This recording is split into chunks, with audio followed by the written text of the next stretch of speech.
Viva! Estamos num dos lugares de memória da cidade do Porto mais bonitos, mais significativos, mais atraentes. Todos conhecem o Palácio de Cristal.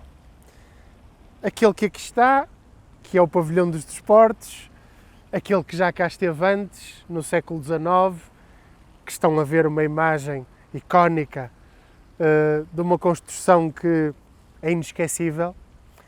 E era exatamente sobre isso que hoje lhes gostaríamos de falar. Porquê neste lugar um Palácio de Cristal? O que é que levou os portuenses a pensarem em tal ideia? Onde é que foram buscar isto? E porquê neste lugar, o campo da Torre da Marca, que ali está mesmo à minha frente, hoje e ao longo da história da cidade do Porto, uma residência episcopal da maior importância, com uma estrutura de torre atrás, que é conhecida na cidade como a Torre de Pedro Cem, ou Pedrócem, e que era um ponto terminal da muralha da cidade. Ora, o campo da Torre da Marca foi, por várias razões, o sítio ideal para se fazer, antes de um conjunto de terraplanagens que evidentemente tiveram que ser aqui realizadas, uma estrutura que marcasse os tempos modernos. Esta estrutura é imitada do Crystal Palace, do Hyde Park de Londres, que em 1851 foi inaugurado na capital britânica com a intervenção do engenheiro, arquiteto Joseph Paxton. Os portuenses, que estavam muito habituados desde há séculos a uma relação comercial próxima com os britânicos, ficaram encantados com a ideia e quiseram imediatamente replicá-la na cidade do Porto. Logo em 1852 há iniciativas junto da Associação Industrial Portuense no sentido de convocar esforços, iniciativas na cidade e mesmo junto do rei, Dom Pedro V, para fazer aqui então o palácio. Cria-se uma sociedade pública de subscrição, várias pessoas contribuem, várias empresas, e o primeiro subscritor é o próprio monarca, Pedro V, sobre o qual já falamos aqui no Mitos e Mentiras e que foi, sem dúvida, um dos nossos melhores reis, mas com uma vida muito curta. O que sabemos é que a primeira pedra é aqui lançada, entretanto, há então essa mobilização no sentido de tentar criar na cidade uma exposição industrial que seja muito mais do que uma mera exposição industrial, mas isso sim, uma exposição universal, a primeira que vamos ter em Portugal desde a nossa história contemporânea e que possa mostrar os feitos, as realizações da civilização do progresso.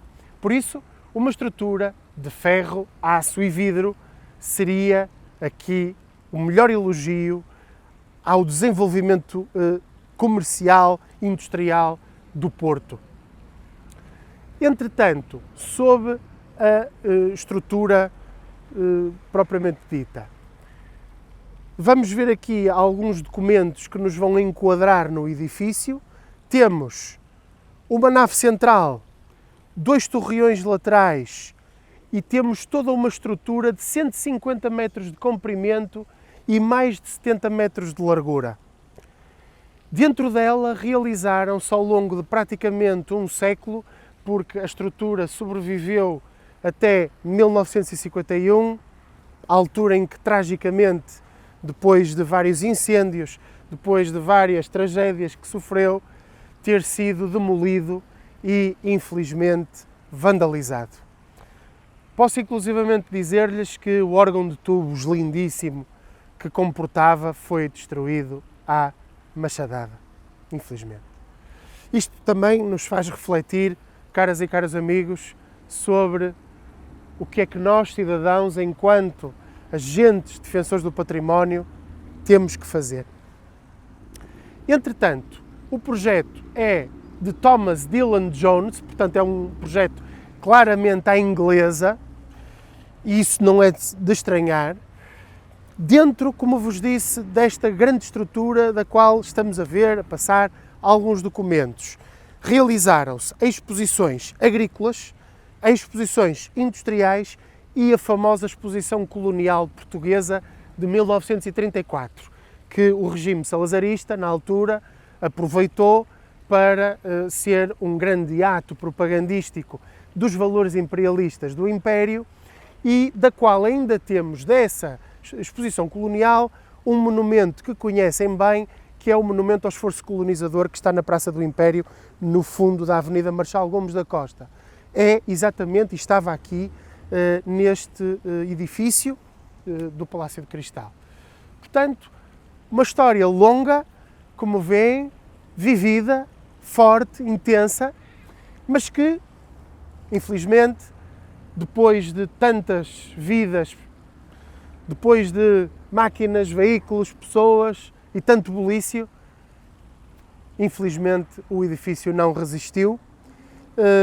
Ele inspirou-se também muito, além do de Londres, no de Manchester, do qual também estamos a ver uma imagem, vão ver que há muitas parecenças, e muito mais tarde, só muito mais tarde, é que se faz o de Madrid, do Jardim do Bom Retiro, em 1887, que é muito posterior aqui ao nosso. O que significa que, apesar do edifício já não existir, a memória do lugar foi tão forte que ainda hoje, se perguntarem a qualquer portuense, vou ao Palácio, vou ao Palácio. Foi feira popular também, é preciso dizer, aqui se divertiram gerações e gerações de pessoas e hoje, com estes jardins magníficos, as pessoas continuam, como estamos a ver, a fruir o espaço de uma maneira extraordinária. Vamos agora falar, já que falamos no verdadeiro Palácio de Cristal, vamos também falar agora naquela estrutura que está atrás de nós, o Pavilhão dos Desportos, mais tarde Pavilhão Rosa Mota, muito mais tarde, e hoje Superboc Arena. Vamos falar um bocadinho sobre ele, mais concretamente a sua história.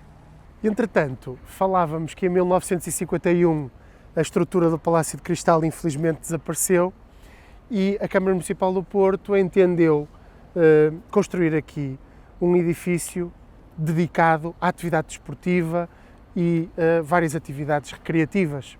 Foi designada essa estrutura de Pavilhão dos Desportos e entregue o projeto ao arquiteto José Carlos Loureiro, arquiteto importante, conceituado da cidade, com vários projetos pelo país fora, em Fátima, na Maia e em tantos sítios. E, como veem, a estrutura é uma estrutura extremamente arrojada, polémica. Aliás, vemos que tem o seu quê de estrutura de nave quase a apontar para o universo, com muitas entradas de luz, quase como se fosse também uma espécie de grande navio cheio de escotilhas, digamos assim, muito interessante. Mas é curioso isto, à semelhança do que aconteceu ali quando falávamos sobre a estrutura do primitivo Palácio de Cristal, que foi considerado por muitos como um farol de civilização, como o Conde de Samudães, ou então como uma espécie de teatro, circo, zombatório, como Camilo Castelo Branco. Aqui também o edifício não é consensual.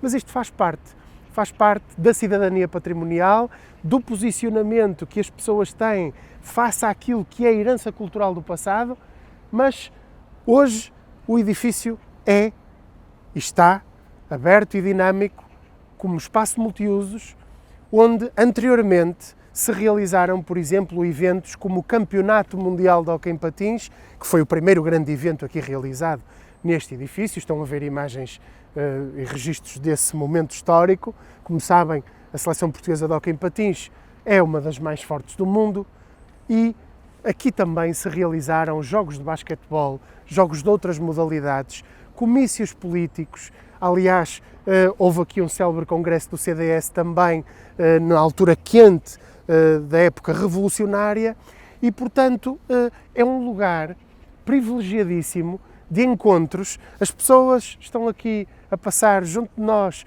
enquanto eu, o Joaquim, a Ana, a Sara, estamos aqui a fazer o programa para vocês e é extraordinário como efetivamente hoje este lugar continua a ter tanta força e, apesar de já não existir aquela estrutura tão bonita e forte e moderna do Palácio de Cristal, está esta, que de alguma maneira lhe é sucessora e é também credora da sua interessante dinâmica e mensagem. Eu queria deixar uma última mensagem aos nossos espectadores de agradecimento por nos acompanharem semana a semana, calcorrear connosco este caminho, esta cidade tão bonita e que, de facto, é uma cidade de liberdade, de liberdades e que, de entre tantos focos e tantas lentes como esta da qual me estão a ver, se pode encarar um espaço, um monumento com diferentes perspectivas, seja mais controverso ou não, isso é de facto muito, muito interessante. Muito obrigado por serem parte desta família Mitos e Mentiras da História, estamos-lhes imensamente gratos. Até breve!